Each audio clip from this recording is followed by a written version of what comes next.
Our next speaker is Barbara Berrie. Barbara is a senior conservation scientist at the National Gallery of Art in Washington, D.C. She's a chemist graduating with a Bachelor of Science from St. Andrews University in Scotland and with a PhD from Georgetown University.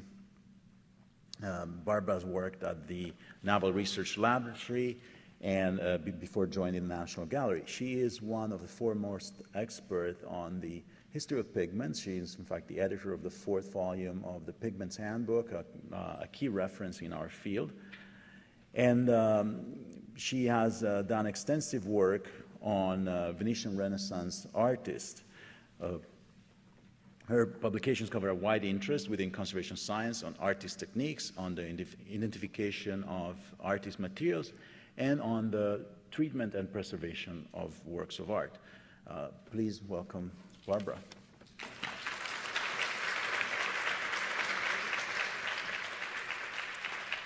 Thank you very much. I'm delighted to be here today, and I'm particularly pleased to be here as part of the World Science Festival, because I am a scientist. And it's wonderful for me to have had a career where I can combine science and art. Today in my talk, I will combine science and art a bit, and I will be showing you some of the results that we've got through scientific methods. But don't worry, you won't need to understand how I obtained the results or what the little spikes mean on the spectra, because I will tell you as we go along. And I hope that you will see how scientific investigation of works of art helps us augment our understanding from an art historical point of view of all kinds of works of art, including paintings. Venice is and always seems to have been a city that's associated with color, from the startlingly brilliant mosaics, example of which is shown here from the San Marco, to the gilded and painted palazzos that line the Grand Canal, to the colored furniture, red and green everywhere, to the painted masks and brilliantly dyed dresses that their women wore. Everything about Venice has been about color. But today I want to focus on the color that we see in the 16th century, also called the Cinquecento artists' work. Those are the great artists of the 16th century, such as Giorgione, Bellini, Titian, Tintoretto, and many, many others. Now, Venetian colore, or colorito, cannot be well defined. And I think there are as many definitions as there are people. For me, Venetian colore involves an arrangement of color, a juxtaposition of orange and blue, of violet and yellow, red and green. It also involves a subtlety of development of hues, such as you can see on the jerkin on the top left painting, which is attributed to Giorgione. And it also refers to some of the unusual colors that we see in Venetian paintings, such as the turquoise stream that runs behind the Arcadian scene in the top right painting, which is attributed to an anonymous Venetian painter. But no matter what Venetian colore is, much has been written about it for a very long time. In fact, since Venetian colore and Florentine disegno were famously compared by Giorgio Vasari in 1568.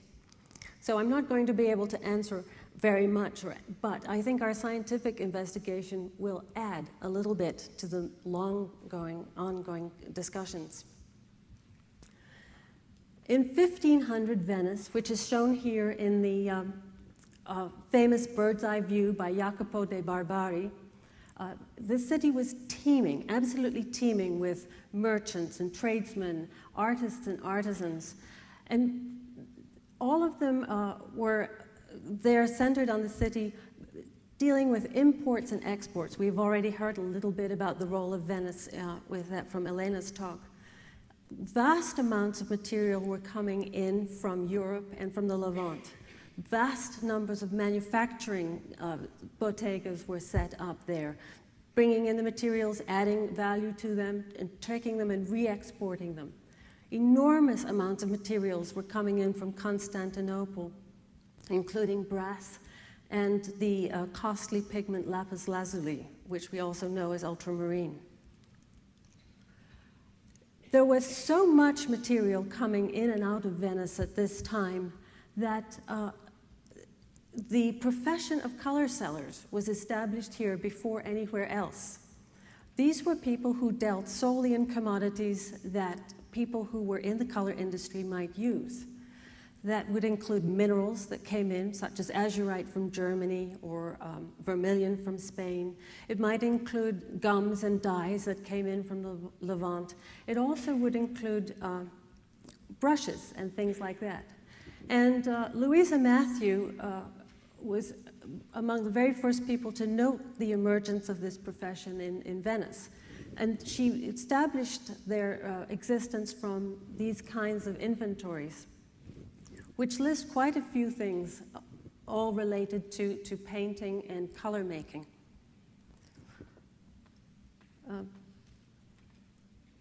As I said, there was a huge amount going on in Venice at this time, including dyeing, and we've heard a lot about dyeing, and I usually work on paintings, but it seems appropriate to talk about the dyers in the city here because we've got so much going on.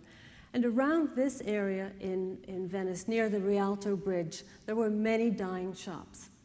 One of them was run by a man named Giovanni Battisti Coman, whose son was Jacopo Robusti.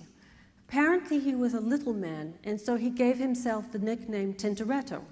And of course he became one of the great Venetian artists. And we'll talk a bit more about some of his paintings later. And if you excuse me, I'm going to grab this.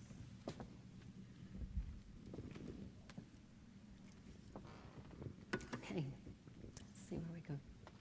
There was so much dyeing in Venice that actually it was the place where one of the very first, in fact, the first printed book that's devoted solely to dyeing was published.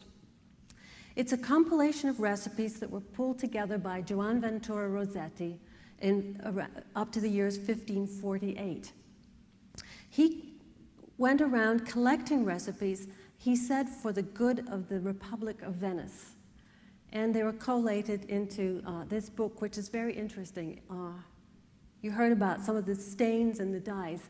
Within just a list of 3 recipes in this book, we have discussion of all these different kinds of dyeing. Here is a recipe number 50, a water to make red any cloth. And this recipe involves only minerals. It includes the pigment orpiment, which is arsenic sulfide, and the pigment cinnabar, which is mercuric sulfide, as well as iron filings and Roman vitriol, which is a sulfate. Adjacent to it is a recipe for a dye that includes only an organic extract. This is to make a dye that's the color of grain or kermes, but describes how to achieve that color using the extract from a tree trunk, Brazil wood. And above that is a recipe that is both mineral and organic. These are the kinds of recipes then that would have been used to produce the cloths that are shown in this painting. This is a painting by Lorenzo Lotto, which is in the Met's collection and is on view right now. Here, Lotto has depicted Venus and Cupid in a chamber that's been created outdoors using yards and yards of sumptuously dyed fabrics. As Elena pointed out, these fabrics, this red, would have been dyed with kermes or cochineal or Brazil wood, or madder, kermes and cochineal coming from insects, the madder coming from the root of a plant, and the Brazil wood coming from the trunk of a tree. And actually in Venice at this time there was no law against mixing pigments, so there are many recipes in the Plictho that show mixtures of all of these dyes to create these reds.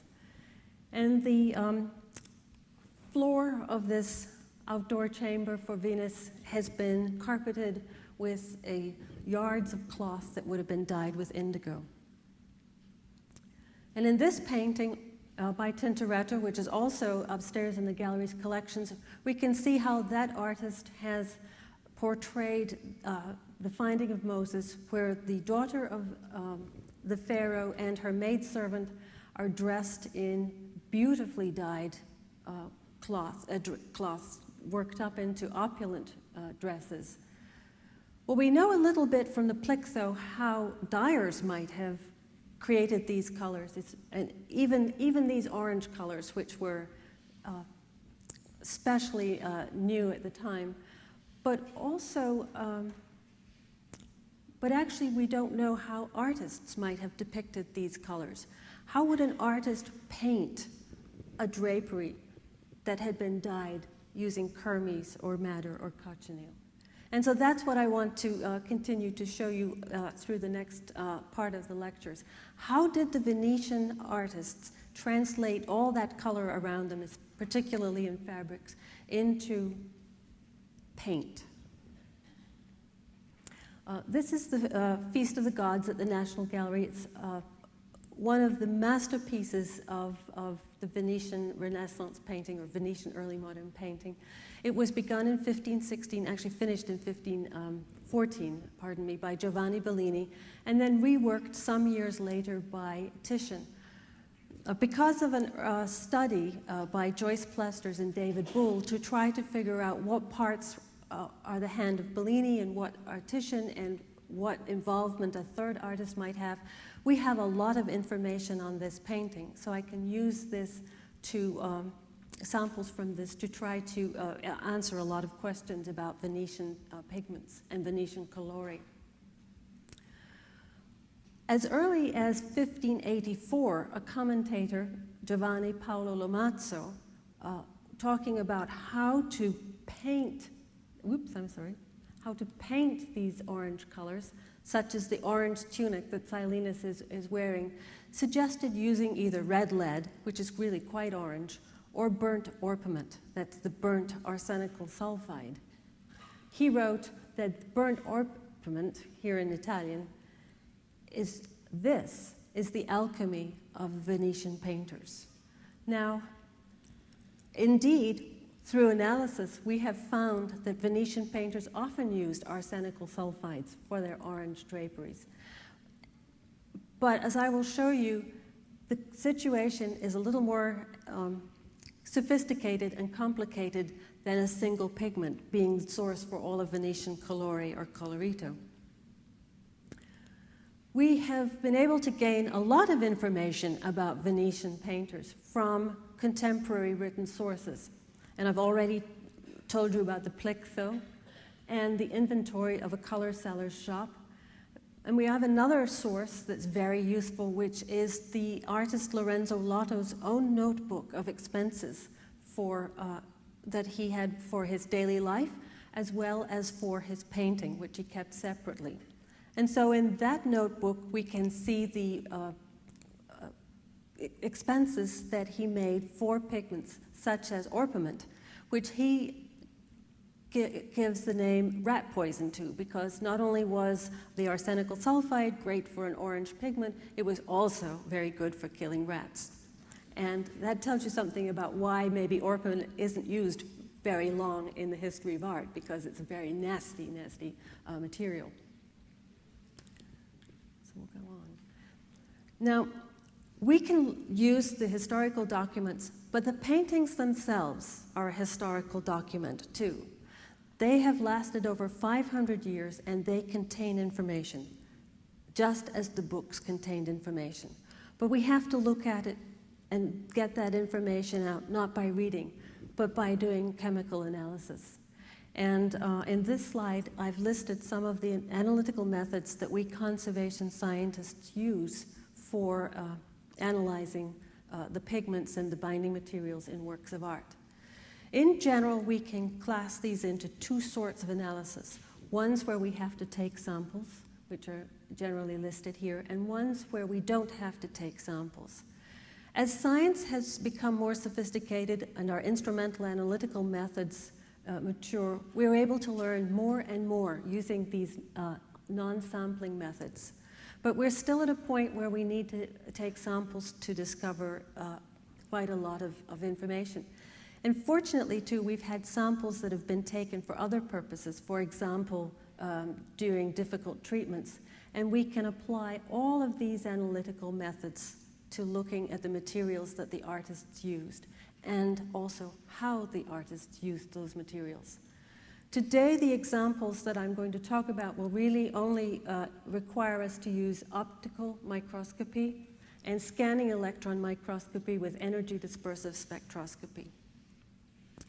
Energy dispersive spectroscopy is something that we put onto the scanning electron microscope because while we're creating an image in the scanning electron microscope, those electrons cause X-rays to come out of the atoms. And if we measure the energy of those X-rays, we can identify the elements that are present. And that's very useful for identifying the inorganic materials that are in paintings. What I'd like to do is just take a moment to show you how we sample paintings, because not everybody knows that, and I think a lot of people are very fascinated by that process. So pardon me for using a northern example and not a Venetian example, but it's one that I think is very easy to read. This is a large altarpiece at the National Gallery of Art by the painter Herod David, and it was painted in 1505, the same time frame that the Venetian paintings that I'm talking about were created. All of these paintings look in almost perfect condition from 5 or 6 feet away. But don't forget that they are 500 years old, and they do all have their little imperfections. So when we start to examine these through the microscope, we can start to see little losses and large cracks and small cracks all over the surface. And this is a view through the stereo microscope. This slide was taken at ×25, and then of course blown up very large here. But what you can see is a very small loss.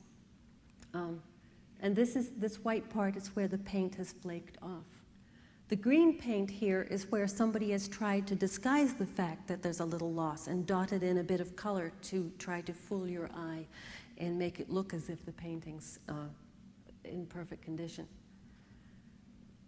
Of course, this is the paint, and here's a little tiny black smudge, which is something we don't often get to see from the surface. In order to try to understand more the layer structure here, we take a little sample, and the little yellow triangle that I've just put up is where we would take a sample from this painting. There already was a little crack here, which you can barely see. But if we put a surgeon's scalpel or a tungsten needle into that crack, we can make the crack propagate, and out will pop a little piece of paint that's just about the size of the yellow triangle. We can mount that up in plastic block. Here's a microscope slide, and the plastic block is here, and there's a little black dot in the center, which is our sample. And we can look at that with optical microscopy, and you can see the entire layer structure of the painting. So here is the white priming, which was visible here. Here is the underdrawing, which was just visible as a little smudge there. And then here are 2 layers of paint. We only see the top layer from the surface, but the cross-section shows us that there's 2 layers of paint, a pale underlayer and a dark top layer. So in the next part of the talk, I will be using cross-sections taken from the Venetian paintings and show you how we analyze them and how we can see how the artists worked. The first painting that I want to show you a sample from is our Giorgione, Adoration of the Shepherds, which is also called the Allendale Nativity. This painting really has all kinds of aspects of Venetian colore in it. It has these very subtle and sensitive pairings of turquoises and brownish greens. It has the deep, warm browns that are seen quite often in Venetian painting. Here this has been mixed with vermilion to create a beautiful warm hue. And the painting also has rich jewel-like tones, jewel-like being a term that's often applied to Venetian paintings. And the tones are in the important figures of Mary and Joseph. And I'll show you now a sample taken from the very edge of the painting over here in a little dark part of the Virgin's mantle. And this is what that looks like. Even where the paint looks entirely blue, Giorgione has underpainted with this incredibly richly hued red pigment. Marco Leone was kind enough to take a small part from the cross-section for me and analyze it using a very sensitive spectroscopic technique called Sers Raman, and showed that that colorant is kermes, which we've heard a bit about before in the earlier talk. The layer on top of that is ultramarine. Now, ultramarine was something that was available in abundance, although at great expense in Venice because of the trade with Constantinople. But in this cross-section, we can see that the pigment that Giorgione was using was of exquisitely pure quality. It had been highly worked up, highly refined, and was very pure. And that gives the intensity of the color in the painting. The top layer up here is actually a mixture of kermes and ultramarine. And the reason it's dark today is that this is the surface facing us, and has the red organic pigment has oxidized, so it's got a little dark along the top. But this knowledge also tells us that Giorgione was creating shadows by painting in purple, not by just darkening the surface with black or blue. And this is another clue we have to the richness of Venetian colore, that the artists were using extremely high quality materials in quantities of them to create color. Another picture in the National Gallery's collection that I think is just an absolute stunner is Lorenzo Lotto's St. Catherine. Here she is depicted sitting in front of one of those gorgeous velvet textiles that Elena showed us that was perhaps dyed with cochineal, presumably the Armenian cochineal. And St. Catherine herself is wearing a splendidly scarlet dress. Scarlet was a color that apparently Venetian women really liked to wear. This painting is one of the very few that I think that is actually almost more spectacular on the wall than in a PowerPoint presentation, because this red really, really glows.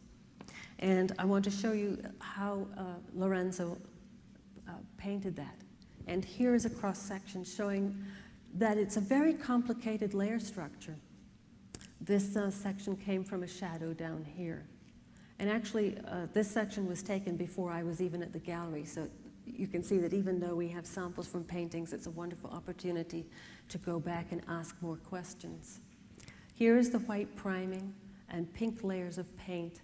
And then on top of that, a translucent layer, which we call a glaze. Glazing is part of the technique that came in with the introduction of oil painting. And Venetian artists and others were masters at the use of these glazes, which allow light to pass right through and the color of underlayers to influence what we perceive.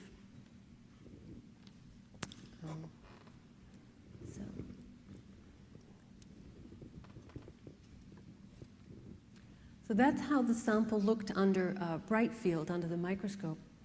We can look at the same sample under fluorescence conditions. And what was already a complicated structure suddenly has even more complication. Here are the two opaque layers, and our translucent glaze under these conditions is not actually a single layer of paint, but multiple layers of paint. There's 1, 2, 3, 4, 5, 6 layers. Each of these layers was painted after the one below it had dried. And we know that because there's a strict delineation between the layers. If the paint had been wet, we would see the bottom layer coming up, being pulled into the top layer. So this painting must have taken a long time to finish. Another thing that we can see from the layer structure is that the fluorescence colors of the different layers is alternating, varying. And this tells us that Lorenzo Lotto was using not one kind of red pigment, but 2 different red pigments and alternating them. So he was taking great care to create the color that we see today. And I'd like to show you a little bit more, we decided to try to investigate this further. But before I do that, I'm going to stop and talk ever so briefly from the scientific point of view about these colorants. The two colorants that are likely in this painting are alizarin, which is this molecule here, and carminic acid, which is that one there. This molecule comes from the madder root, and that one comes from the cochineal bugs. These are dyes in this form, and when we mix dyes into paints, it doesn't always work very well. So we turn soluble dyes into insoluble pigments to use them in paint. And the way we do that is to decrease the acidity of the system, so we take away some protons from here or here, and we add alum. Whoops, and I did a bad thing there. There we go. And what happens is the aluminum forms a complex with these organic molecules, and they precipitate out of solution. They can be now processed, and they can be worked up and used not as dyes, but as artists' pigments. So most of the time, when we're looking at artist materials, we can look for aluminium to tell us that we have an organic dye pigment present.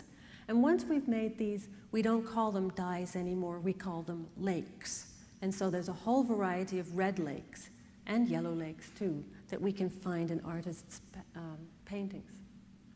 So let's take a little bit closer look at this sample through the scanning electron microscope. This is the image in the microscope. We call it a backscattered electron image. And the white particles are the ones that are reflecting a lot of electrons, and those are the ones that are very dense. So these would be elements like lead and mercury, telling us the presence of lead white or vermilion. Where we have very dark grays in this kind of an image, we know we have very low electron dense elements such as carbon or oxygen or aluminum. So already we can see a distinct layer stratification between our inorganic pigments and our organic pigments. And we can also see that there's a little thin layer of an organic paint here, which is quite difficult to see, but actually what looks like it might just be the top of a paint film in the bright field shows up very clearly as a separate and distinct application of paint here. So again, we have confirmation of the extremely work-intensive method of painting that red robe. So let's now do some energy dispersive spectrometry on the sample. And what we can do is look at the energy of the X-rays that are given out and try to identify the elements present. And the first element that we would look for is, in this sample, is vermilion. And so we did a map for mercury. And you can see here where we have bright spots tells us where there's mercury X-rays coming out. And those are associated with these two bright pink layers. When we do a map for aluminium, we see that associated with the top glaze layer, and also we see it following this little layer that Lotto put on after he first painted. But the real surprise came when we did a map for silicon, which I had not expected to see at all. And what's interesting about this is that it could come in with clay, or perhaps it could come in with glass. But I did a lot of very detailed analysis and was able to show that the silicon particles, so if we actually scan along this line, these are the scans that we see, and you can see the silicon goes up. Along that scan, there were no other elements present, and the aluminium just stays the same. So what we have in these particles showing up is Lotto adding very pure quartz to the painting. We've never, I haven't seen that in any other work thus far, but I definitely want to keep my eye out for that. The thing about adding quartz to the lake pigments is that the refractive index of quartz is identical to the refractive index of linseed oil. So by adding this material to the paint film. Lorenzo Lotto could keep the intensity of the color, but have a paint film that wouldn't crack and wouldn't dry. But an interesting thing when I was doing the work for this is that I found out that this is also how they make the white lines in the middle of the road glow in your headlights, is they add glass to them. So perhaps Lorenzo Lotto was onto something well before his time.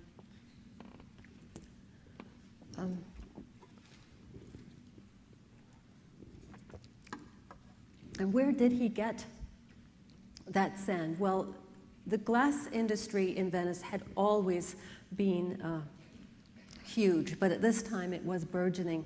And one of the recipes for making glass, dating to about 1540, says to take tarso, which is a quartz cobble, and pulverize it as fine as flour. And that's exactly what we see in Lorenzo Lotto's painting, is this pulverized quartz.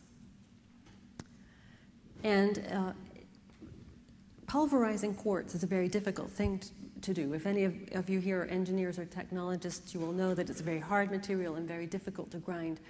But in Venice, there was, as I said, a lot of manufacturing. And one of the things that it was famous for was working up raw commodities. And in 1548, Pico Passo, who was a ceramicist at Casteldurante, wrote a book about making ceramic plates and jugs. And he describes in particular one of the mills in Venice. Here it says a Venetian mill. So we know that that is something they were doing in Venice at that time. Well, the glass industry was, as I said, burgeoning. All kinds of wares were being produced, colored glasses, glasses that were imitating jewels and gems, glass that looked like jasper or agate was also being produced. So there was an enormous number of recipes for making glass. But two examples that relate to what we found in artist paintings are the blue glass and the yellow glass. And the bowl on your left is made from a potassium-based glass that has no lead at all in it. And the color comes from cobalt, just as it does today, as a matter of fact. And this glass has been found in artist paints from about the 1450s on. But the earliest Venetian to use this in his paintings was Giovanni Bellini, who was very innovative. And it shows up in his work about 1495. The beaker on your right is much earlier piece, and it has a stunningly yellow enamel on the front. That colorant is made from mixing lead and tin and calcining them together, and calcining them with some low melting glass. And that would be painted on, and then the beaker would be refired. This kind of yellow we call lead tin yellow type 2, and it has been found in some paintings that date to about the 1300s. But it first makes a reappearance in oil paintings in Venice right about 1560. I will come back to these two colorants later, but it's interesting for me to have seen the pictures of the tortillas, because these glasses would have been sold in a tortilla kind of shape that you could then pound up and pulverize and use either for enameling or for adding to paintings, as we'll see. And they were called pizzas. So we have a little bit of a food theme going on in our colorant work. So back to the Feast of the Gods, which I've had an opportunity to review the old samples on. And I'm going to show you a cross-section that is taken from between these two trees here, next to the nymph with the jar on her head. Today it's dark green in there because Titian painted over that area with the dark green paint. But the cross-section shows us that Bellini first painted down here with the grassy yellow-green here, put that directly on a white priming, and then this distant blue landscape that you can still see here, he painted over the green. On our first examination of this, we missed something, but on a second examination, we noticed these orangey yellow particles, just a few of them dispersed through the paint film. Now, the artist here will know that if you add orange to blue, you dull the color of it. And so Bellini here was creating a slightly duller blue by adding orange to his paint, which is a very interesting and very early example of that kind of color mixing. If we look at the backscattered electron image, these orange particles show up as quite white in the image. So that tells us right away that we have heavy elements in them. And when we analyze, though, this area using the scanning electron microscope with energy dispersive spectrometry, we see copper, which is due to the blue pigment azurite in the paint film. But interestingly, we have lead and antimony and potassium, as well as a huge amount of silicon. So what we see from this analysis is that Bellini was adding orange glass into his paint film here. And that would be a lot nicer than adding that nasty arsenical sulfide. The color that glass was this orange color. We know that because the analysis of this kind of maiolica gives us the same results as the analysis of the pigment in the Bellini's paint. And this is a maiolica plate that was painted in Venice in 1532.